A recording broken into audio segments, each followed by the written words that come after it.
que nos ha de salvar. Tierra y hombres que sueñan, porque Dios va a llegar. Esperamos, Señor, tu venida de verdad. Saludos amigos, ya a la mitad de este camino de Adviento, en la segunda semana ya cumplida, realizada, nos adentramos hoy en el tercer domingo de Adviento. Una idea, un conjunto de enseñanzas, de reflexiones centrados en la alegría. Y en la tradición litúrgica de la Iglesia se ha conocido este domingo como el domingo Gaudete, de alegría. Y aquellos que tenemos la costumbre de encender cada semana la corona de Adviento, lo hacemos con un color rosado. De los 4 velones, de las 4 velas de este tiempo de la corona de Adviento, encendemos el tercero, que generalmente es de color rosado, que expresa la alegría que Pablo en la carta a los Filipenses 4:4 nos hace y nos introduce en esa celebración entusiasta de que el Señor está cerca. Ya no solamente se nos invita a prepararnos a la Navidad mediante el cambio de vida interior que hemos ido reflexionando en este tiempo, sino también que se nos invita a prepararnos con alegría, con entusiasmo, con efervescencia, con ánimo, porque el Salvador está cerca. Y en ese sentido la liturgia sigue siendo muy expresiva.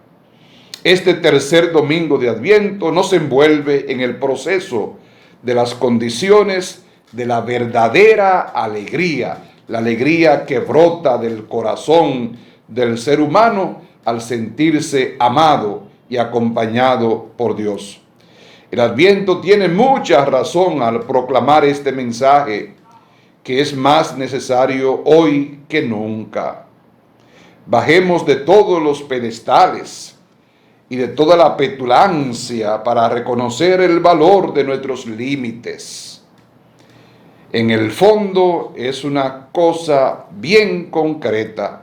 Dejemos de vivir por encima de nuestras posibilidades. Organicémonos. Actualicemos nuestro proyecto de vida, porque así y solo así es posible la verdadera alegría.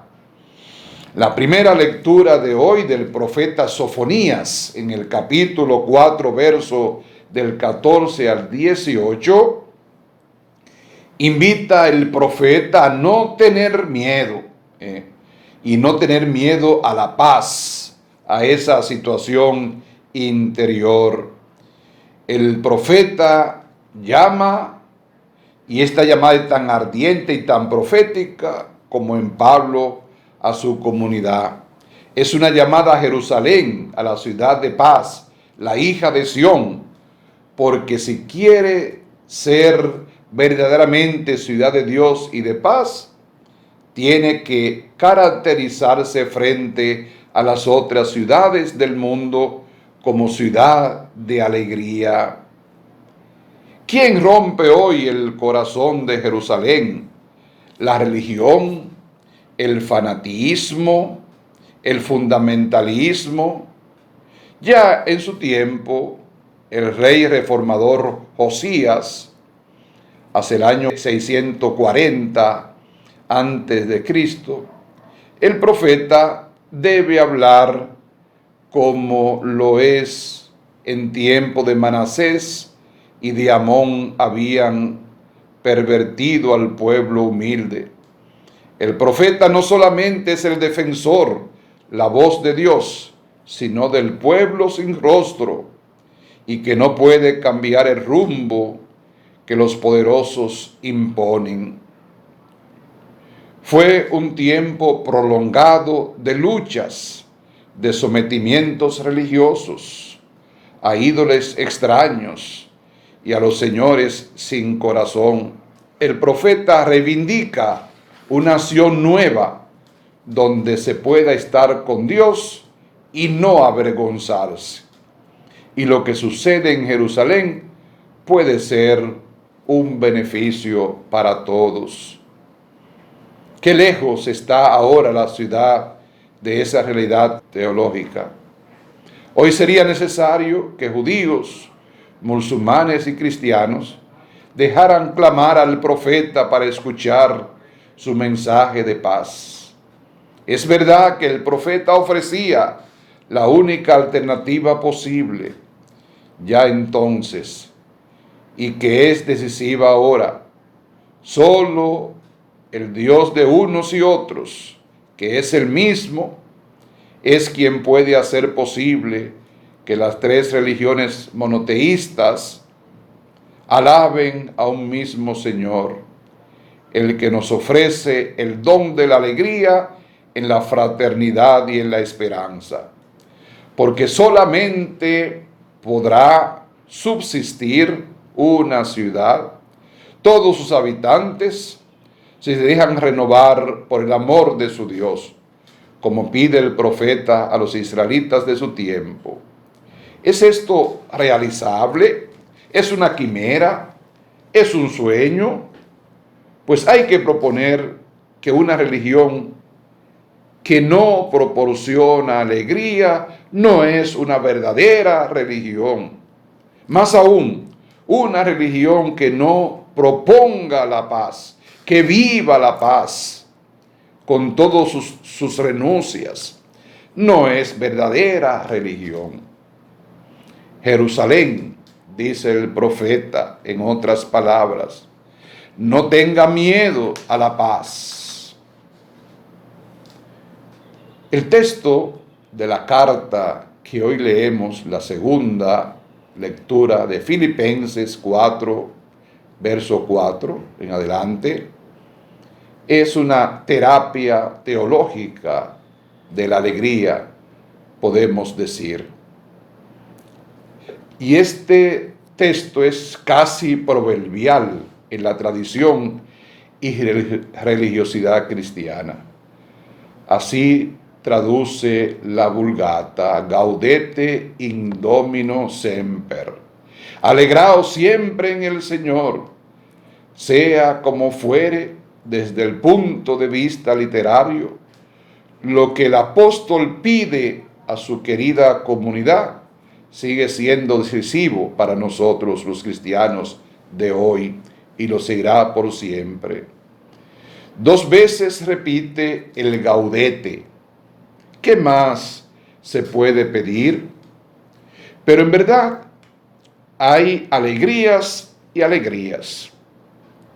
Pablo dice en el Señor, y esto no debe ser simplemente estético o psicológico. Bien es verdad que la terapia humana de la alegría es beneficiosa, pues con más razón la terapia religiosa que el Señor nos quiere alegres. Es una terapia teológica muy necesaria.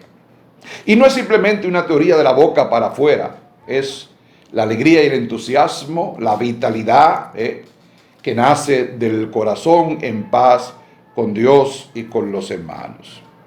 No podemos olvidar que esta debe ser la actitud cristiana, la alegría, que se experimenta desde la esperanza, de tal manera que de esta forma nunca se teme al Señor, sino que nos llenamos de alegría, como recomienda San Pablo a su querida comunidad de Filipos. Nuestro encuentro definitivo con el Señor, cuando sea, debe tener como identidad esa alegría, ya que sabemos que la alegría es un signo de la paz verdadera, de un estado de serenidad, de sosiego, de confianza.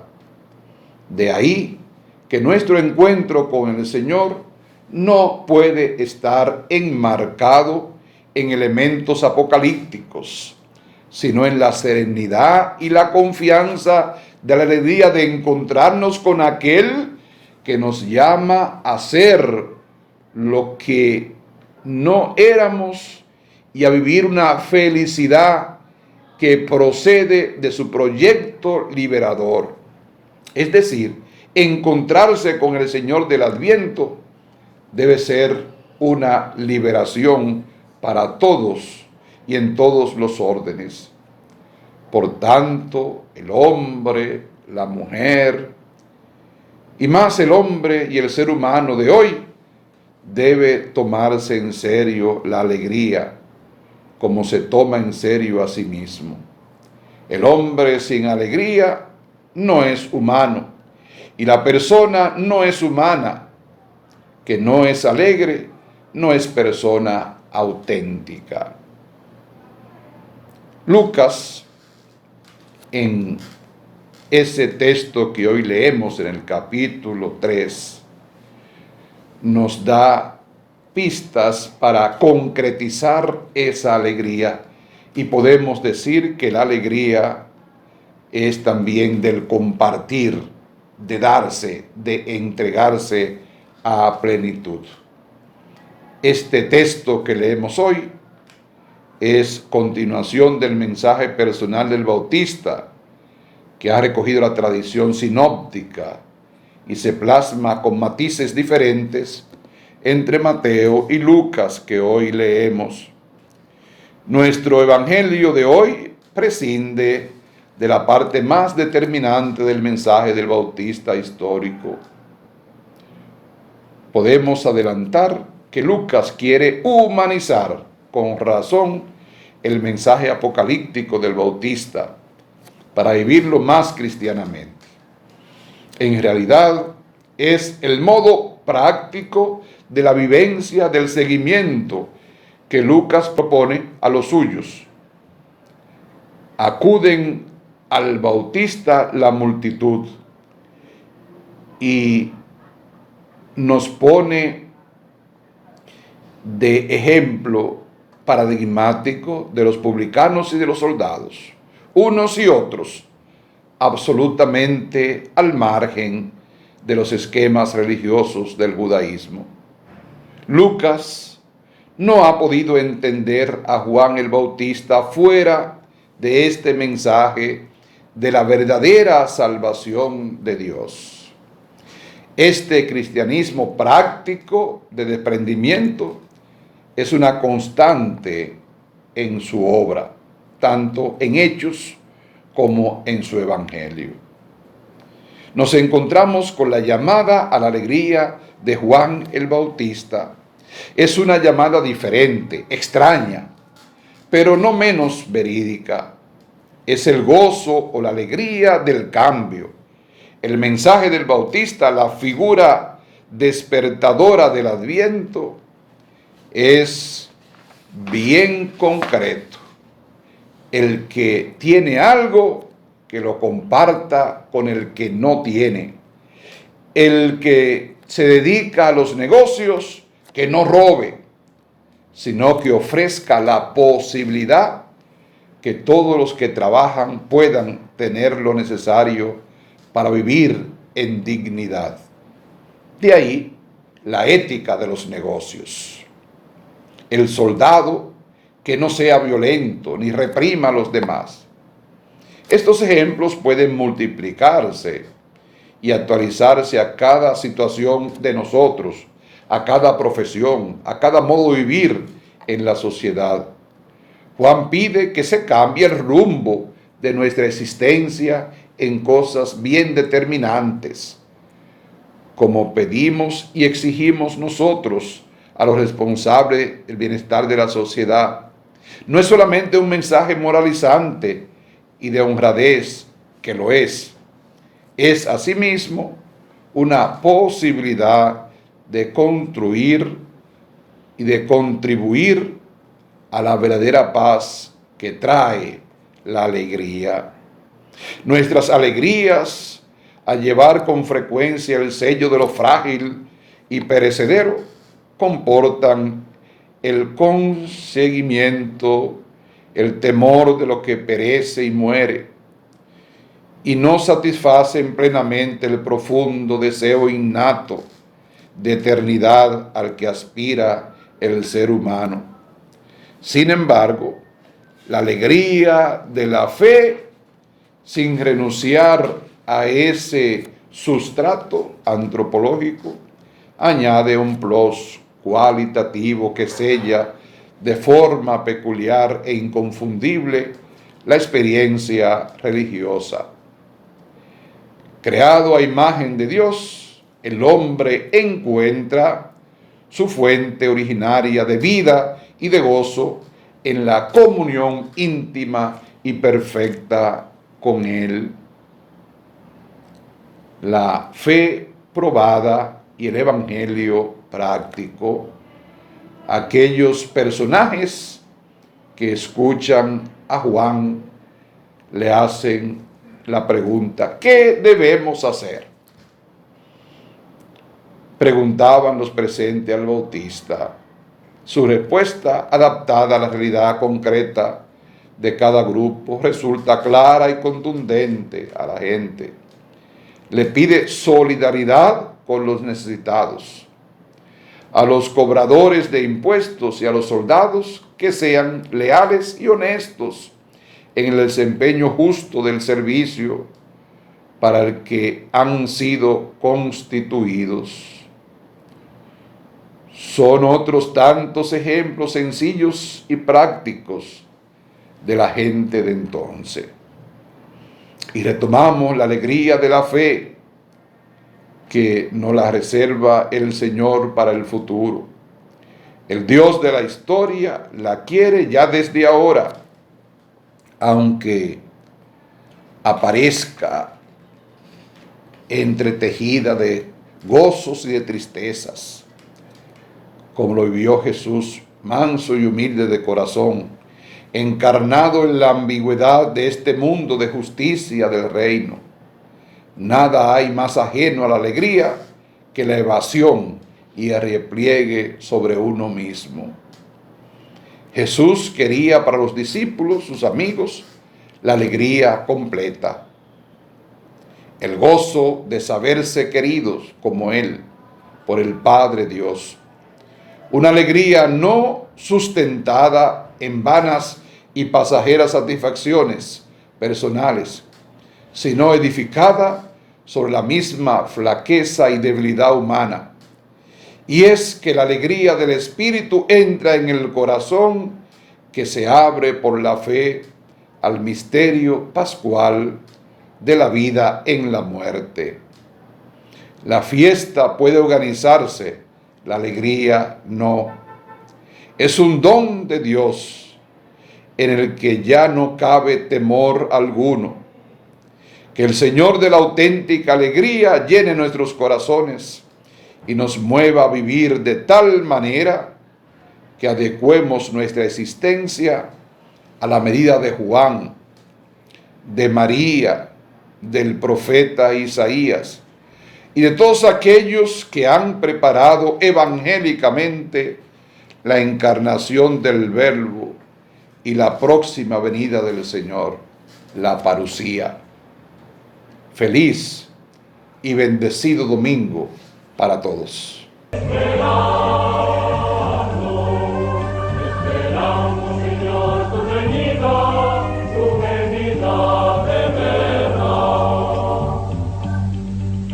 Buscamos la luz que nos guíe y encendemos estrellas de papel. ¿Hasta cuándo, Señor, jugaremos como niños con la fe? Aunque en largos discursos gritemos, pregonando una falsa hermandad. ¿Hasta cuándo, Señor, viviremos sin justicia y caridad?